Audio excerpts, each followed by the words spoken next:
복되인 주일 이 시간에 여기까지 나오신 여러분들 위해 하나님의 크신 은혜가 함께하기를 진심으로 기원합니다. 아울러 여러 가지 사정으로 영상으로 예배에 참여하는 모든 분들에게도 동일한 은혜가 있기를 기원합니다. 오늘은 예레미야 52장을 살펴보려고 합니다. 약 2달 동안에 우리는 예레미야서의 내용을 살펴보았습니다. 예레미야는 유다 백성들의 죄악으로 말미암은 하나님의 심판 가운데서도 이스라엘의 회복을 약속하시고 열방을 통치하시는 하나님을 보여주신 이후에, 그리고 마지막 52장 전체 예레미야서의 부록과 같이 좀 독특하게 끝내고 있습니다. 마지막 52장에서 하나님의 그 열방의 통치 이후에 마지막을 어떻게 또 장식하고 있는지 다시 한번 살펴보면서 교훈받을 수 있는 것들이 무엇인지 생각해 보도록 하겠습니다. 오늘 특별히 예레미야의 마지막 시간이니까 전체 우리가 예레미야 2달 동안에 살펴봤던 내용들을 다시 한번 정리하면서 한번 듣고 잊어버리는 것이 아니라 교회학교 친구부터 어른의 장년에 이르기까지 이 성경의 말씀을 잘 배우고 익힐 수 있도록 공부하는 그런 시간이 되었으면 좋겠습니다. 예레미야서는 제사장 힐기야의 아들 예레미야가 바룩을 통해서 기록한 하나님의 계시를 기록한 글이다, 이렇게 생각하시면 될 텐데, 특별히 예레미야는 남유다의 가장 마지막 선한 왕인 요시야 때부터 그 나라가 멸망할 때까지 그 시대에 정말 암흑기와 같이 좀 암담한 유다의 현실 속에서 하나님의 뜻과 계시를 전한 선지자다라고 생각하시면 되겠습니다. 그 책의 목적은 하나님의 언약, 하나님의 말씀을 어기고 부패하고 타락한 그 죄악된 이스라엘 백성들을 회개토록 촉구하지만 여전히 회개하지 않은, 하나님의 말씀에 불순종한 그 백성들을 심판하실 뿐만 아니라 하나님의 그 심판 속에서도 메시아를 통한 회복의 날이 도래할 것을 알려주는 책이다, 이렇게 생각하시면 되겠습니다.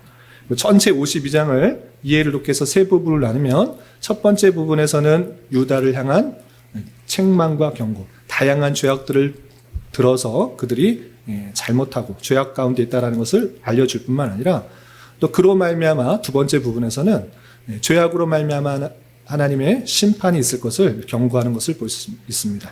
그런데 경고하는 데서 그치는 것이 아니라, 심판이 있다는 것을 말하는 데 그치는 것이 아니라, 너희들이 부패하고 타락하고 죄악 가운데 심판받지만 하나님께서 70년 만에 다시 그 포로에서 회복시키실 것이다 라는 것을 미리 약속해 주시고, 그리고 그 죄악으로 말미암은 실제적인 심판이 39장에 나타나는 것을 볼 수 있습니다. 그리고 그 심판 속에서도 여전히 남아있는 이스라엘 백성들의 부패와 타락들, 하나님의 말씀을 끝까지 지키지 않는 그 남아있는 백성들에 대한 심판이 또 45장까지 이어지는 것입니다. 그리고 유다 백성들에 향한 하나님의 놀라운 심판과 또 소망의 말씀을 전해주신 이후에 맨 뒷부분에서는 46장부터 51장까지는 이스라엘만 다스린 것이 아니라 그 열방을 다 통치하시는 하나님이라는 것을 다시 한번 알려주는 것입니다. 뒷부분에는 열방에 대한 하나님의 심판의 예언이 나와 있고, 그리고 마지막 장, 독특하게 52장은 그 부록과 같이 새롭게 다른 이야기를 하면서 끝나는 것을 볼 수 있습니다. 52장에 어떤 내용으로 예레미야서가 마치는지 잘 생각해 보면서 왜 이런 내용이 맨 뒷부분에 붙여졌을까? 하나님께서 이것을 통해서 깨닫게 하시는 것이 무엇인가? 그 내용을 살펴보고자 하는 것입니다. 먼저 열방을 심판, 전문맥을 살펴보면 46장부터 51장까지 유다만 심판하시는 것이 아니라, 유다만 죄악이 있는 것이 아니라 그 주변에 있는 나라들, 부패하고 타락한 모습들, 하나님을 외에 우상을 섬겼던 모습들, 그리고 교만하였던 모습들, 그리고 유다 백성들을 괴롭혔던 그 열방들에 대한 하나님의 심판을 아주 자세하고도 강력하게 선언하는 내용들이 나오는 것입니다. 애굽부터 해서 블레셋, 모압, 암몬, 바벨론까지 그 주변에 있는 나라에 대한 하나님의 심판의 선언들이 나오는 것입니다. 그리고 마지막 52장, 예레미야의 마지막 장, 부록과 같이 정리하고 있는 그 말씀을 오늘 살펴보는 것입니다. 그 내용을 좀 더 살펴볼 때 세 부분으로 나눌 수 있습니다. 총 34절까지 있는데 1절부터 11절까지는 유다의 마지막 왕에 대한 심판에 대한 내용이 나와 있고, 두 번째 부분에서는 심판 중에서도 특별히 예루살렘 성과 성전, 그리고 성전의 기물들이 어떻게 되는지에 나와 있고, 그리고 마지막 24절부터 34절까지는 그래서 심판을 받아 포로로 끌려간 백성들의 수효, 그리고 그 포로 중에 있었던 여호야긴 왕이 어떻게 되었는지에 대해서 나오고 있습니다. 그러면 왜 이것들이 앞서서도 나왔는데 또 나오는 것인가? 또 내용을 먼저 살펴보고 또 생각하는 시간을 갖도록 하겠습니다.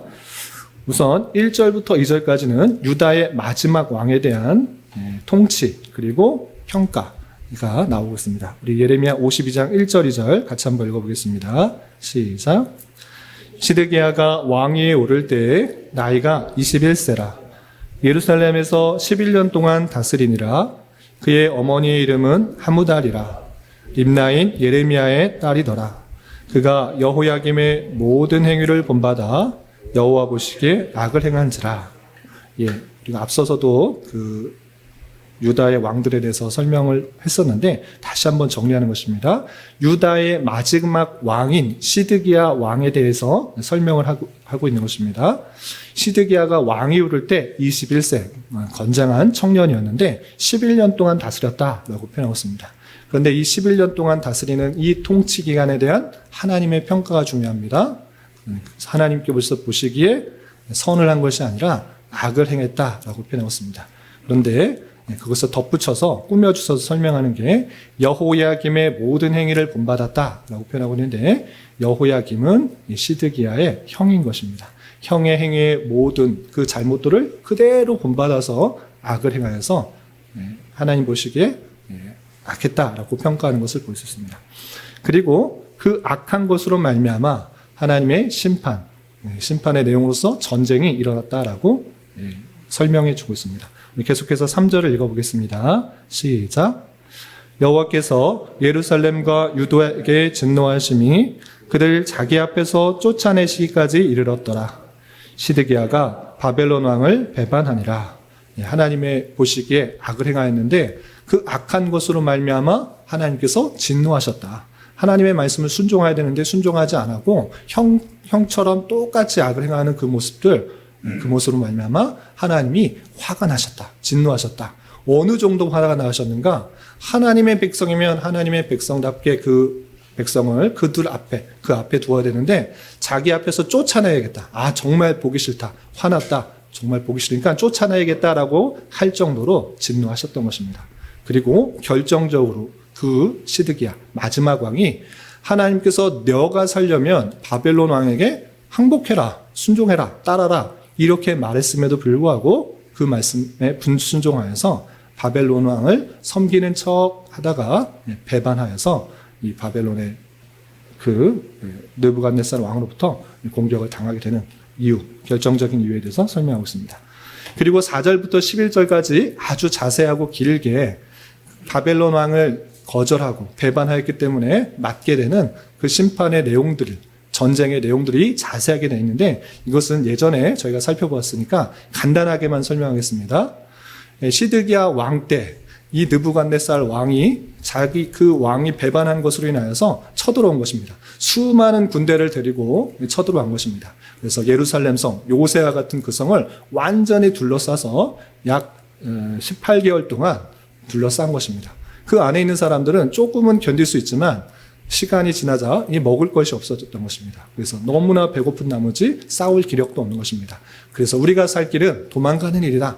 여기서 더 버티다간 굶어 죽겠다 생각해서 그 성벽의 틈을 따라서 군대와 왕이 도망가게 되는 것입니다. 그런데 완전히 둘러 포위하고 있었기 때문에 그것을 모를 일이 없는 것입니다. 뒤쫓아가서 도망가 있던 그 모든 군사와 왕을 붙들어서 바벨론 왕에게 데려가는 것입니다. 그리고 나서 왕으로 끌고 나서 마지막 어떻게 되었는가 그 부분만 우리 읽도록 하겠습니다. 9절부터 11절까지 왕이 붙들려서 바벨론 왕으로 끌려가서 어떤 심한 일을 당하게 되는지 9절부터 11절 함께 봉독합니다. 시작. 그들이 왕을 사로잡아 그를 하맛 땅 리블라에 있는 바벨론 왕에게로 끌고 가매 그가 시드기야를 신문하니라. 바벨론 왕이 시드기야의 아들들을 그의 눈앞에서 죽이고 또 리블라에서 유다의 모든 고관을 죽이며 시드기야의 두 눈을 빼고 놋사슬로 그를 결박하여 바벨론 왕이 그를 바벨론으로 끌고 가서 그가 죽는 날까지 옥에 가두었더라. 바벨론 왕에게 끌려간 시드기야는 정말 처참한 장면을 목격하게 되는 것입니다. 그와 함께 있었던 모든 고관들이 죽는 것, 그것도 처참한 일인데 정말 자기가 사랑하는 두 아들, 그 두 아들이 자기 눈앞에서 죽임을 당하는 일을 목격하는 것입니다. 그리고 그 눈 앞에 자기 아들이 죽인 것을 선연하게 보면서도 본 이후에 그 눈이 뽑혀서 쇠사슬로 묶여서 이 바벨론으로 끌려가게 되는 그런 처참한 결과의 모습을 보게 되는 것입니다. 그리고 끌려가서 죽는 날까지 감옥에 갇혀서 죽음을 맞이하게 되는 그 마지막 모습을 보게 되는 것입니다. 왕과 고관들, 그들은 이렇게 됐지만 성과 성전과 그 기물들은 또 어떻게 되는지 마지막에 그 기록도 자세하게 표현되고 있는 것입니다. 먼저 성과 성전이 어떻게 되는지 12절부터 14절까지 계속 읽어보겠습니다. 시작. 바벨론의 느부갓네살 왕의 19째 해 5째 달 10째 날에 바벨론 왕의 어전사령관 느부사라단이 예루살렘에 이르러 여호와의 성전과 왕궁을 불사르고 예루살렘의 모든 집과 고관들의 집까지 불살랐으며 사령관을 따르는 갈대아 사람의 모든 군대가 예루살렘 사명 성벽을 헐었더라. 왕은 도망간 거 붙잡혀가지고 죽을 때까지 감옥에 살았다. 그런데 거기 남아있는 그 성도는 어떻게 되냐?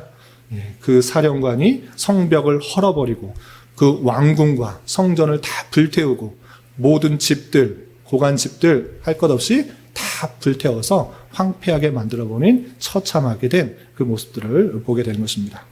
그리고 그 사람들은 어떻게 되는가? 성과 성전들, 성벽들은 다 파괴되고 황무하게 되는데 사람은 어떻게 되는지 15절, 16절 계속해서 읽어보겠습니다. 시작. 사령관 느부사라단이 백성 중 가난한 자와 성중에 남아있는 백성과 바벨론 왕에게 항복한 자와 무리의 남은 자를 사로잡아 갔고 가난한 백성은 남겨두어 포도원을 관리하는 자와 농부가 되게 하였더라.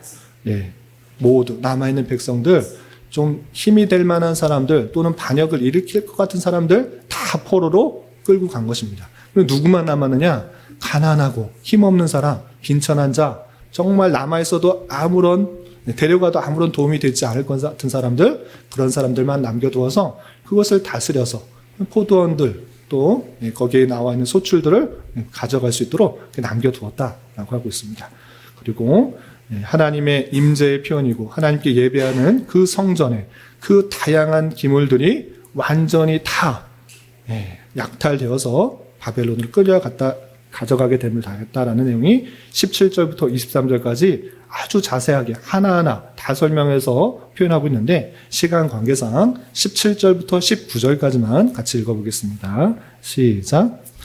갈대아 사람은 또 여호와의 성전에 두 놋기둥과 받침들과 여호와의 성전의 놋대야를 깨뜨려 그 놋을 바벨론으로 가져갔고 가마들과 부삽들과 부집개들과 주발들과 숟가락들과 섬길 때에 쓰는 모든 놋그릇을 다 가져갔고 사령관은 잔들과 화로들과 주발들과 솥들과 솥대들과 숟가락들과 바리들 곧 금으로 만든 물건에 금과 은으로 만든 물건에 은을 가져갔더라.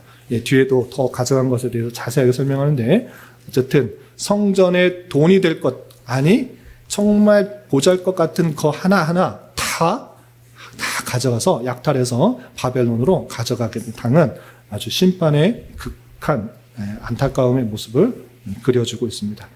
그리고 24절부터 30절까지 24절부터 30절까지는 포로로 끌려간 사람들이 누구인지 그리고 그 수요가 얼마인지 자세하게 나와 있는데 다 살펴보기는 좀 시간이 제한이 되니까 그 수요만 나와 있는 28절부터 30절까지 같이 한번 읽어보겠습니다. 시작. 느부갓네살이 사로잡아간 백성은 이러하니라. 제7년에 유다인이 3023명이요 느부갓네살의 18째 해에 예루살렘에서 사로잡아간 자가 832명이요 느부갓네살의 제23년에 사려간 느부사라단이 사로잡아간 유다 사람이 745명이니 그 총수가 4,600명이더라. 제7년 또 느부갓네살 제18제 제23년에 포로로 끌려간 사람이 이러한 사람 수요가 되고 총 합했더니 4,600명이더라. 이렇게 됐습니다. 여기서 이제 참고적으로 그럼 포로로 끌려간 사람이 4,600명밖에 안 되네. 별로 안 되네. 이렇게 생각할 수 있는데 이것을 다른 성경과 함께 살펴보면 예레미야가 이때 기록한 것은 전체 포로로 끌려간 사람의 수가 4,600명이 아니라 기록되지 아니한 추가적으로 기록된 포로가 4,600명이다라는 것을 알 수 있습니다. 여러분들 갖고 계시는 교환에 또 자세하게 설명되어 있는데 여기서 느부갓네살 7년과 18제와 23년에 끌고 간 사람에 대해서 수요를 표현하고 있는데 다른 성경을 함께 참고해 보면 느부갓네살 원년에 1차 포로로 다니엘과 왕족과 귀족을 끌어간 것을 알 수 있습니다. 또한 느부갓네살 제8년에 2차 포로로 에스겔과 여호야김 그리고 모친, 아내, 내시, 용사 10,000명, 공장과 대장장이 1,000명 이렇게 끌고 갔다라는 표현이 다른 성경에 나오고 있습니다. 시간이 계속적으로 다릅니다. 그리고 느부갓네살 19년 느부갓네살 아까도 전쟁했을 때 우리가 읽었습니다. 느부갓네살 제19년에 예루살렘이 멸망하게 되는데 그때 시드기야 왕 그리고 가난한 자를 제외한 거의 모든 사람이 다 끌려간 것을 알 수 있습니다. 그 사람 외에 다른 연차를 달리해서 또 포로로 끌려간 자가 4,600명이다라는 것들을 알려주고 있는 것입니다. 그래서 거기 남아있는 사람들은 거의 힘없는 사람, 가난한 사람, 그렇게 남아있는 사람 외에는 거의 많은 사람들이, 대다수 사람들이 바벨론을 끌려갔는데 추가적으로 기록되었다. 이렇게 생각하시면 되겠습니다.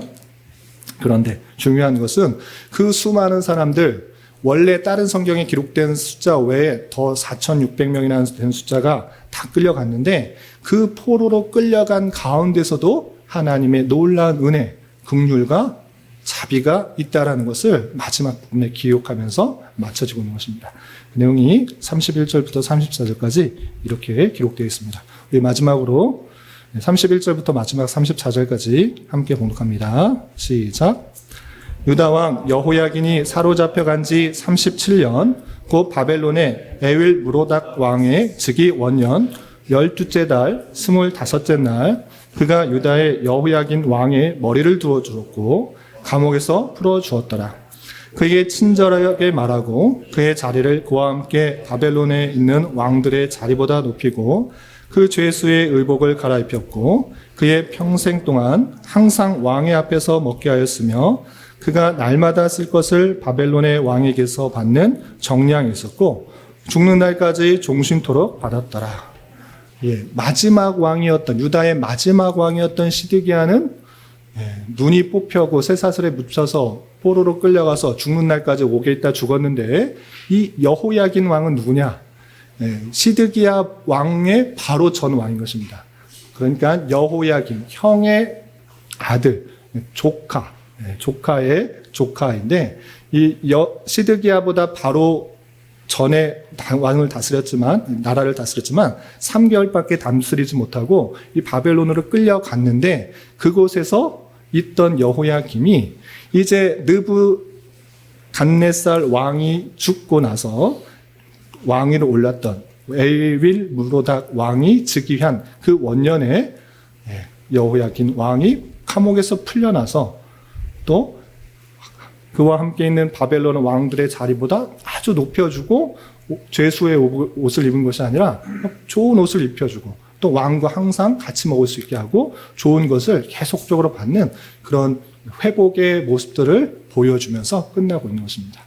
예레미야는 그 포로 가운데서도 하나님의 은혜 가운데 그 다윗의 왕가가 다시 회복될 조짐을 보이는 그 모습으로 예레미야서가 맞춰지고 있다라고 할 수 있겠습니다. 이런 내용들이 있다는 것을 먼저 생각해 두고 교훈과 적용을 살펴보도록 하겠습니다. 첫 번째, 이 내용을 통해서 교훈받을 수 있는 것들을 3가지로 정리하겠는데, 첫 번째, 유다가 멸망하게 되고 또 시드기야 왕이 감옥에 갇히게 된 이유가 무엇인가를 오늘 본문에서 잘 찾아봤으면 좋겠습니다. 예레미야는 여호야김의 모든 행위를 본받아 여호와 보시기에 악을 행하였고 그로 말미암는 여호와 하나님의 진노하심을 받아 시드기야가 그렇게 악을 행했기 때문에 포로로 끌려가게 되고 심판을 받았다, 이렇게 표현하고 있는 것입니다. 그런데 중요한 것은 예레미야서의 이 마지막 52장은 앞에서 나왔던 내용이 전혀 안 나왔던 내용이 아니고, 우리가 성경을 자세히 살펴보면, 또 예레미야를 자세히 보신 분은 아시겠지만 똑같은 내용이 나오고 있는 것입니다. 예레미야의 39장에 그 시드기야 왕과 또 전쟁으로 인해서 망하게 된 내용들, 그리고 포로로 끌려간 것, 그 내용이 그대로 나와 있는 것입니다. 뿐만 아니라 열왕기하 24장과 25장에서도 똑같이 나오고 있는 것입니다. 그렇다면 이것을 왜 다시 한번 말해주는가? 열방에 대한 심판과 통치, 그것을 말해준 다음에 왜 마지막에 다시 한번 이 시드기야 왕이 망했고 또 유다가 망했고 감옥에 갇히게 되었는지를 왜 말하고 있는가? 왜 다시 표현하고 있는가? 그것을 생각해야 되는 것입니다. 했던 내용 또 나오고 또 이야기하네. 이거 예전에 했는데 편집을 잘못했나? 복사하기 붙이기 이걸 잘못했나? 이것이 아니라 성경에서 계속 반복되고 있다. 특별히 예레미야가 모든 것을 다 설명한 이후에 이것을 반복해서 다시 한번 이야기하는 이유는 중요하기 때문에 그렇습니다. 그건 무엇이냐? 하나님의 택하신 백성, 유다 백성, 그리고 그 마지막 왕, 왜 망했는지 똑바로 봐라. 하나님의 심판을 왜 받았는지 똑바로 생각하라. 하나님께서 보시기에 악한 것, 죄악 가운데 빠진 것, 심판한다고 분명히 말했는데 나는 반드시 그 말을 실현한다. 죄악 가운데 있는 것, 경고하지만 그것이 해결되지 않고 계속 죄악 가운데 있을 때 하나님께서 심판하신 거 이루시는 분이시다. 그것을 다시 한번 알려주는 것입니다. 시드기야, 하나님 보시기에 악하였다. 형 따라서 똑같이 악하고 있다. 그리고 너가 살 길은 바벨론 왕 섬기라고 하는 것이었는데 바벨론 왕 배반한다고? 그래, 어떻게 되나 봐라. 하나님의 그 진노하심에 따라 심판받고 있는 그 모습을 다시 한번 강조해서 알려주고 있는 것입니다. 그런 줄 알아. 이 말씀을 보면서 이거 옛날에 했는데 또 얘기하네? 이 정도라 하는 것이 아니라 하나님께서 그 백성들의 죄악에 대해서 어떻게 생각하시는지를 분명히 깨닫고 느껴야 되는 것입니다. 하나님의 말씀이 선포되면서도 그것을 잘 따르지 않고 내 마음대로 내 뜻대로 한다? 그래, 그 죄악들 하나님께서 반드시 심판하신다라는 그 경고의 말씀, 그것이 실현된다라는 것을 우리는 잘 깨달아 우리 또한 하나님의 진노를 받아 심판을 받아 마땅한 그런 존재가 아닌지를 잘 생각해야 되는 것입니다. 성경에서는 우리 모두가 그러한 죄인이다. 하나님 보시기에 모두가 악하고 죄가 있는 죄인이다라고 선언하고 있는 것입니다. 그렇기 때문에 우리는 하나님의 놀라운 엄중한 그 심판을 받아야 되는 마땅한 죄인임을 깨달아 그 죄의 문제를 온전히 해결할 수 있어야 될 것입니다. 로마서 6장 23절에 분명히 이렇게 선언하고 있습니다. 죄의 싹은 사망이요 하나님의 은사는 그리스도 예수 우리 주 안에 있는 영생이라. 죄의 싹은 사망이다. 어떠한 죄라도 그것이 크건 적건 간에 하나님 앞에 죄가 있는 자는 사망이 선포되고 있다는 사실을 잊지 말아야 할 것입니다. 저와 여러분들이 하나님의 말씀에 근거하여서 죄를 지었다고 하면 죄인임을 깨닫고 나는 영원한 사망 가운데 있어야 되는 존재이구나. 시드기야가 그렇게 심판을 받은 것처럼 유다가 그렇게 멸망한 것처럼 나도 또한 그런 심판을 받아야 마땅한 존재임을 깊이 깨달아야 되는 것입니다. 그런데 중요한 것은 그냥 심판받고 끝나는 것이 아니라 그 심판 가운데서도 하나님께서 살 길, 죄의 문제를 해결할 길을 알려주셨다는 사실을 잊지 말아야 할 것입니다. 로마서 3장 23절과 24절에 모든 사람이 죄를 범하였음에 하나님의 영생에 이르지 못하더니 그리스도 예수 안에 있는 속량으로 말미암아 하나님의 은혜로 값없이 의롭다 하심을 얻은 자가 되었느니라 라고 표현했습니다. 무엇입니까? 너희들은 다 죄인이다. 시드기야와 같이 심판받아야 될 마땅한 그런 죄인이다. 그러나 그 죄의 값으로 사망을 받아야 되지만 하나님께서 예수 그리스도의 대속을 통하여 속량함을 통하여 우리의 죄를 대신 지실 분을 알려주셨고 그를 믿음으로 말미암아 구원받게 된다. 죄의 사함을 받게 된다. 이것을 계속적으로 알려주는 것이 성경이요. 또 복음이라는 것입니다. 우리가 먼저 깨달아야 할 것은 하나님 앞에 그 말씀 앞에 내가 참으로 심판받아 마땅할 죄인인데 내가 예수 그리스도를 통하여서 죄의 사함을 받고 속량함을 받아 그 죄의 값이 씻겨진다는 것을 성경에서 보여주었다는 사실을 잊지 말아야 할 것입니다.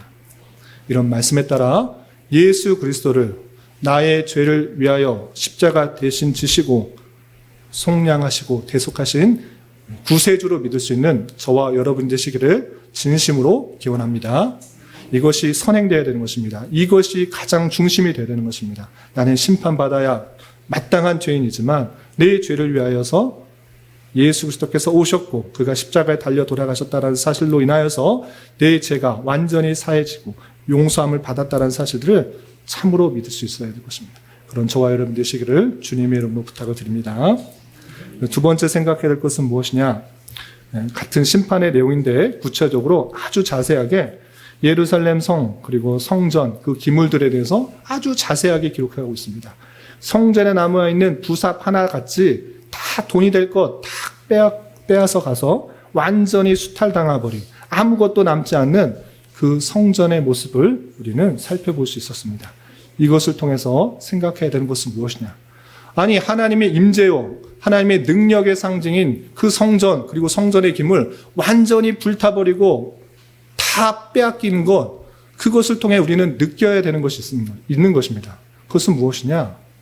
하나님께서 그곳에 능력이 없으셔서 그것을 안 지키신 것이 아니라 오히려 앞서 예레미야 7장을 보면 또한 이사야서 1장을 보면 그 성전에서 나타나고 있는 얼마나 더 부패하고 타락한 모습 차라리 너희들 안 왔으면 좋겠다. 이곳이 성전이라 말하지 마라. 도둑의 소굴이다. 도대체 이곳에서 뭐 하는 거냐? 라고 말하면서 에스겔서에서는 그 하나님의 영광이 그 성전을 떠나가 버리는 그런 일이 있었던 것을 우리는 살펴보게 됩니다. 그것을 통해서 우리는 반드시 깨달아야 되는 것이 있습니다. 그것은 무엇이냐? 이스라엘 백성들이 성전에 와서 제사 드리지 않는 것 아니었습니다. 제사 때마다 들여와서 성전에서 제사를 드렸습니다. 그러나 그것을 중요하게 여긴 것이 아니라 차라리 오지 마라. 차라리 기도하지 마라. 너희들이 하는 것들이 가증하다. 너희 손에 피가 가득하다. 너희들이 성전에다 우상을 만들어 놓고 또는 밖에서 자기의 욕심대로 유익대로 약한 자, 가난한 자, 과부들 다 빼앗겨가면서 정의를 행하지 않으면서 왜 그렇게 성전에 와서 예배드리느냐? 그것이 오히려 더 타락하였다. 더 안타깝다. 가증스럽다. 라고 하시는 말씀들을 잘 살펴봐야 될 것입니다.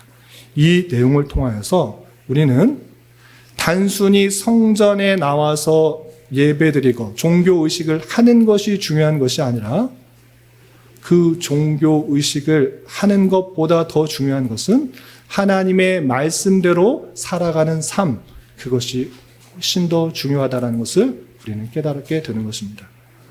그것이 차라리 평소에 너희들 삶 속에서 하나님의 뜻대로 다 살지 않으면서 그냥 절기 때 또는 무슨 행사 때 와가지고 제사 드리는 것 차라리 행하지 말라라고 하는 것을 통해서 오늘날 우리 또한 종교적인 의식, 그런 형식, 예배적인 형식이 중요한 것이 아니라 실제의 삶에 있어서 하나님의 말씀대로 살아가는 그 삶, 그것을 하나님께서 원하시고 또 바라신다는 것을 알고 그것이 없는 예배, 그것이 없는 종교적 형식은 하나님께서 가증스럽게 생각하실 줄 알고 우리는 삼가 조심해야 될 것입니다. 단순히 성전에서 종교적인 의식을 행했다고 해서 하나님께서는 기뻐하지 않으신 것입니다. 오직 하나님만을 섬기는 삶, 그리고 하나님의 말씀에 순종하는 백성으로의 삶의 자리에서 각각의 처소에서 드러나지 않는다고 하면 성전과 그리고 성전에서의 제사와 예배는 오히려 진노를 불러일으키는 가증한 것이 될 뿐이라는 사실들을 잊지 말아야 할 것입니다. 이런 말씀에 따라 우리는 삶의 자리에서 각각의 처소에서 하나님의 말씀대로 온전히 섬기고 그 말씀에 순종하는 삶을 살아야 될 것입니다. 이런 저와 여러분 되시기를 주님의 이름으로 부탁을 드립니다. 마지막으로 생각할 것은 포로 가운데서 여호야긴은 어떻게 되었는가 생각해 봤으면 좋겠습니다. 많은 포로들, 그 거의 대다수의 유다 백성들이 끌려가서 포로의 생활을 하고 있었습니다. 그러나 그 가운데서 이 시드기야의 조카인 여호야긴은 에윌 무로닥 왕이 즉위 때 감옥에서 풀려나와 죽는 날까지 왕의 선대를 받으면서 살았다라는 내용으로 이야기를 마치고 있습니다. 왜 이것을 기록했는가? 왜 이 여호야긴 왕이 다시 살아났는가? 그것은 정확하게는 안 썼습니다. 하나님께서 에윌 무로닥 왕의 마음을 돌이키사 시드기야의 조카인 여호야긴 왕을 불러내어 잘 대해주었다라고 말해주면 더 좋겠으나 그렇게 나와 있지는 않습니다. 그러나 당연하게 우리는 그 생각들을 할 수 있는 것입니다. 예레미야가 왜 이것을 기록했는가? 왜 마지막에 이 끝부분에 하나님의 놀라운 계시를 말한 다음에 이것을 다시 한번 기록했는가? 그것은 예레미야가 그 사실을 다시 한번 기록함으로 말미암아 좌절과 실패와 낙담되는 상황 속에서도 하나님의 은혜는 분명히 드러나고 있고 하나님께서 다윗의 자손을 통해서 그 나라를 회복시키실 것이라는 약속이 반드시 실현될 것이라는 굳은 믿음 가운데 이 예레미야는 그것을 마지막에 다시 한번 기록하여서 알려주고 있는 것입니다. 실패와 좌절과 낙담되는 그 상황 속에서도 하나님께서 약속하신 것, 분명히 말씀하신 그 회복의 역사, 다윗의 자손을 통해서 다시 하나님의 나라가 완성될 것이라는 그 약속들 변치 않을 것이다.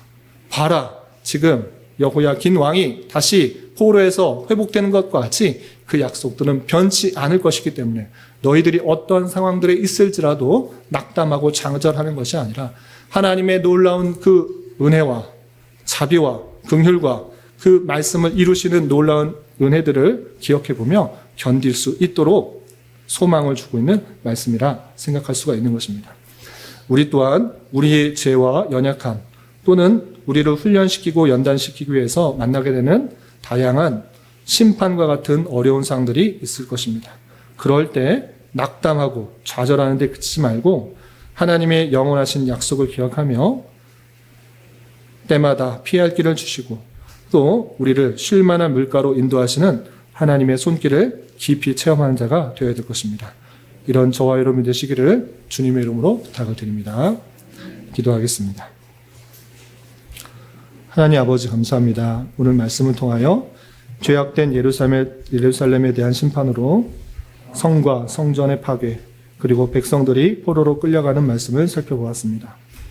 이런 말씀을 대하는 자로서 죄악에 대한 하나님의 진노와 심판에 대하여 분명히 인식하게 하여 주시고 날마다 내 죄와 연약함을 주님 앞에 자복하며 예수 그리스도의 대속의 은혜에 감사하며 살아가는 자 되게 하여 주시고 형식과 습관에 따른 종교 행위가 아니라 은혜로 구원받은 자답게 내가 거하는 모든 삶의 자리에서 주님의 뜻대로 살아가기에 힘쓰는 자 되게 하여 주옵소서. 또한 진노와 같은 심판의 현실 속에서도 하나님의 택하신 백성과 그에 대한 약속을 굳게 믿고 주어진 현실을 잘 감당하여 주님의 천국 백성으로서 잘 연단받고 빚어져 갈 수 있는 자 되게 하여 주시옵소서. 예수님의 이름으로 기도 올리옵나이다. 아멘.